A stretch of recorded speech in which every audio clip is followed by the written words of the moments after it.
budidaya unggas pedaging di Kabupaten Bone Bolango. Nah, sekarang saya akan mewawancarai tenaga kerja yang berada di lokasi ini. Kebetulan pemiliknya belum ada di tempat. Jadi ini usaha ada tenaga kerja ya. Oke, ikuti saya.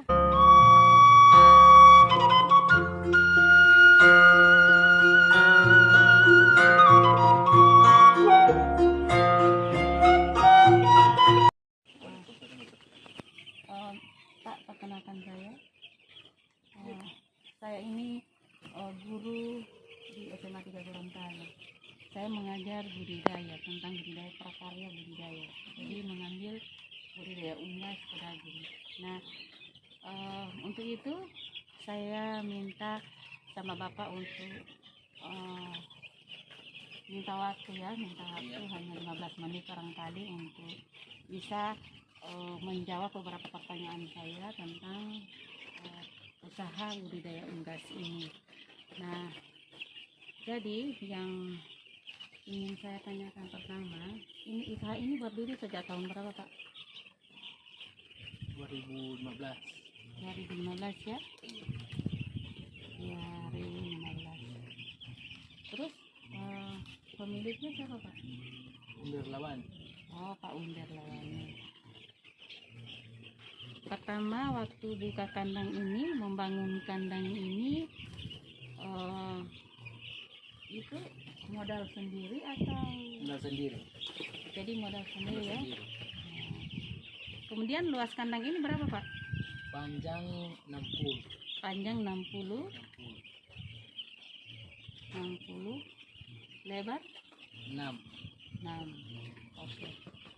Jadi ukurannya ini sangat bagus ya. Iya. Jadi sarananya ini sangat bagus saya lihat. Kemudian tentang kandang ini yang luasnya 60 kali 6 meter. Jadi yang pertama kali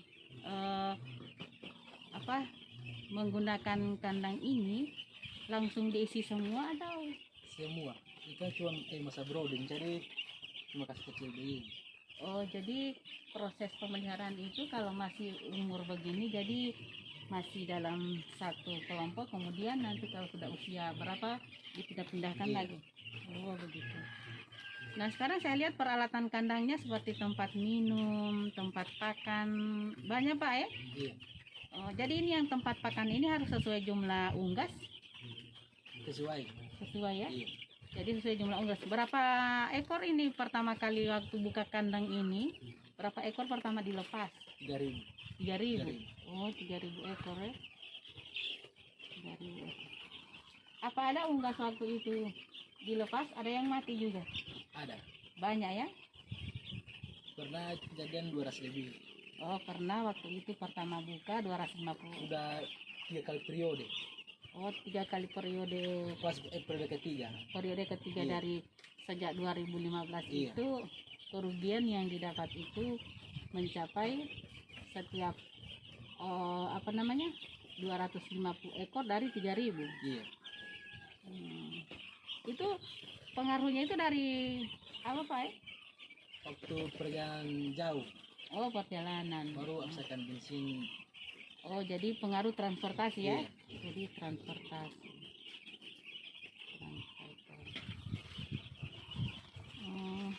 Bagus ya, Pak, ini ya, sarananya juga sangat memadai dalam budidaya.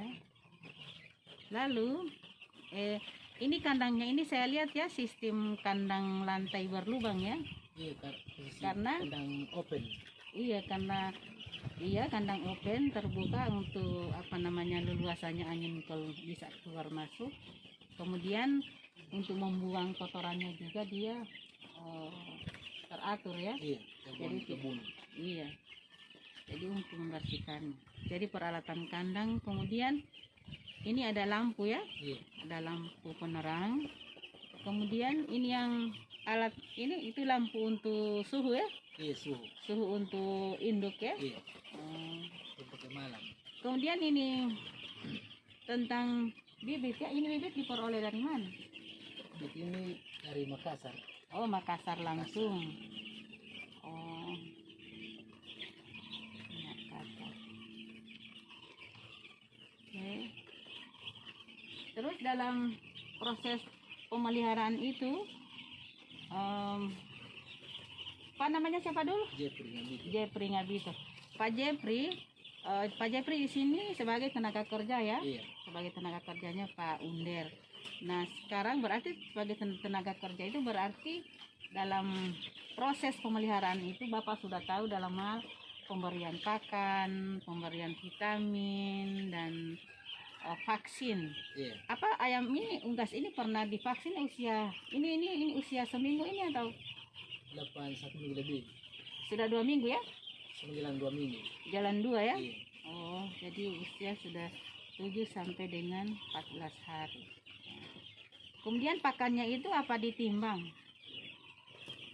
Suatu kan sudah ada ini gambaran 1 hari berapa karung, Oh, sudah Iya. ada apa namanya jadwalnya Iya. itu sudah ada. di hari pertama berapa karung, hari Oh, berikutnya lalu dalam 1 hari itu berapa kali Bapak memberikan pakan? 1 kali. Karena masih posisi umur masih lagi. Oh, umurnya masih muda ya. Iya. Jadi dalam pemberian pakan itu untuk 1 hari itu dari pagi sampai sore itu jadi mereka makan terus ya. Iya. Jadi diberikan sesuai dengan usianya ya. Jadi dari 7 sampai 14 hari. Jadi Kalau takarannya posisi dua. memang sudah ada ya. Sekarang posisi 2 karung. Sudah 2 karung Iya. selama 2 minggu ini. Iya. 1 karung itu boleh dibilang 50 kg. 50.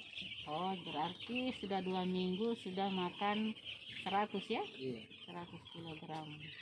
Jumlah unggasnya berapa ini? 3.100.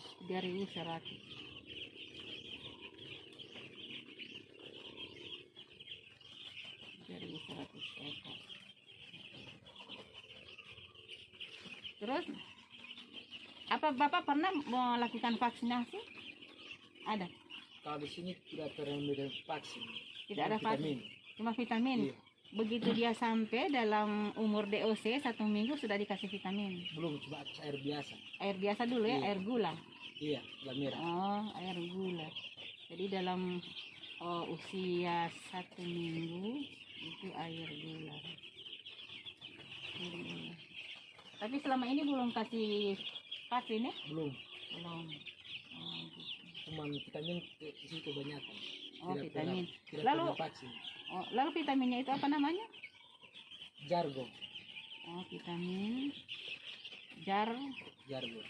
Jargo. Jadi vitamin itu berapa kali dikasih selama pertumbuhannya itu hingga mencapai panen itu berapa kali Pak Jeffrey kasih vitamin?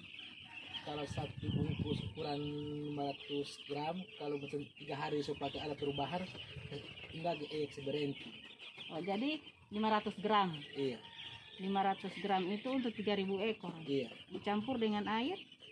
Air sekitar 1 drum, 1 drum itu berapa liter? 300. Campur air sebanyak 300 mililiter. Iya. 500 gram. Tergantung perubahan ayam. Kalau ada perubahan, kasih berhenti vitamin. Oh, iya. Ya, jadi kemudian ini kandang saya lihat ya, kandang postal ya. Jadi Iya. dia kandang lantai berlubang, kemudian alasnya lantai liter menggunakan sekam padi. Iya. Nah, apa pernah diganti ini sekam? Untuk selamanya? Iya, apa diganti tiap bulan? Iya, tiap ganti. Oh, jadi kandang lantainya diganti setiap bulan sekali, Iya. bukan tiap minggu. Lantai sekam ini Iya, sekam padi tiap bulan ganti. tiap bulan ganti. Oh, oh iya. Karena so kotor. Terus untuk pemeliharaan ini, jadi dalam proses sejalan pertumbuhannya, ini kan mungkin sudah masuk dari 1 sampai 7, 7 sampai 14. Nah, Iya. masa panennya itu dia umur berapa? Paling lambat 35 hari. 35 hari ya? Iya. Jadi dari umur panen 35. Dan bobot rata-rata itu berapa ukuran? 2 kilo. Oh, bobot tubuh itu sampai 2 kilogram ya, bobot tubuh Iya. 2 kilogram per ekor. Lalu dalam saat panen itu apa semuanya rata-rata 2 kilogram atau masih ada perbedaan-perbedaan jumlah bobot ya? Tidak rata. Tidak rata ya? Tidak rata. Oh, tidak sama. Tidak sama. Oke. Berikut yang saya mohon informasi dari Pak Jeffrey. Ini kan usaha ini kan dimana kalau berbicara tentang berwirausaha itu berarti untuk menambah nilai, Iya. nilai ekonomi, nilai jual, nilai tambah dalam usaha. Nah tentu saja ini terlalu banyak kan yang kita budidayakan, berarti kita harus menuju ke nilai pasar, nilai ekonomi. Nah pemasarannya itu bagaimana Pak caranya? Di sini tergantung perusahaan. Kalau macam harga ayam mahal, berarti keuntungan luar biasa. Oh, keuntungan. Jadi tergantung kebutuhan masyarakat Iya. ya. Lalu pemasarannya di mana? Cuman perusahaan yang saya datang bongkar kan mitra. Oh, jadi mitra. Mitra Mitra. kerja dengan perusahaan. Perusahaan. Jadi perusahaan yang datang ambil hasil panennya. Iya. Jadi mereka yang ambil lalu kita dapat. Perusahaan kasih ayam pakan obat. Jadi pas panen hitung sisa Oh, hitung sisa. Sisa itu unggasnya atau dari unggas dengan pakan. lalu yang memelihara Pak Under dapat berapa di situ? Biasanya paling top 22 22 apa? juta. 22 juta. Iya. Misalnya ini unggas ini 3.000 ekor, misalnya dia berhasil, Iya. tidak ada yang mati, sukses sampai panen. Nah, diambil oleh perusahaan 3.000 ekor. Lalu semua itu diangkut atau dikasih sisa unggasnya untuk Semua diambil Iya. itu unggas. iya. Lalu Kecuali yang tidak sesuai ditinggal. yang tidak sesuai dengan berat tubuh ya yang Iya. normalnya itu. Kemudian dalam hal ini dibagi hasil atau apa? Pembagian hasil usaha untuk Pak Under, lalu sebagian untuk perusahaan. Perusahaan sebagian untuk potong harga ayam, pakan, obat. Oh, jadi yang beli unggas ini Pak Under. Iya. Lalu makanan dan pakan obat-obatan dari perusahaan. Iya. Oh, begitu. Makanya dalam unggas 3.000 ekor setelah masuk masa panen, kira-kira berapa itu pendapatan dari Pak Under menurut Pak Jeffrey? 22 22 juta. Iya. Sudah bersih itu. kotor. Kotor itu Iya. 22 juta. Kotor. Hmm. Kadang-kadang 10 lebih. Oh, kadang kalau kita terima 22 juta, kemudian potong lagi pakan. Dipotong di 22 juta itu dipotong lagi itu biaya pakan dengan obat-obatan. Sudah potong dari perusahaan. Oh, sudah dipotong dari Iya. perusahaan. Sudah. Lalu yang 22 juta itu bersih untuk Pak Under, lalu Pak Under lagi bagi ke karyawan Iya. ya. Oh, begitu. Oh, iya, iya. Jadi para pengepul ya. Pengepul itu kan yang datang beli, misalnya dia jual ke pasar, pengecer, tidak ada, langsung perusahaan yang datang. Nah, itu orang ambil melalui perusahaan. Oh. Baru makan ke pasar. Oh, jadi nanti perusahaan yang distribusikan Iya. ke pasar, ke rumah makan, ke mana saja ya. Iya. Oh, jadi begitu cara pemasarannya ya. Jadi kalau ini kandangnya terlalu luas begini berarti standarnya ini sudah sesuai dengan standar pemerintah ya. Iya. Karena memang kelihatannya ini sudah begitu banyak unggas ini yang dipelihara.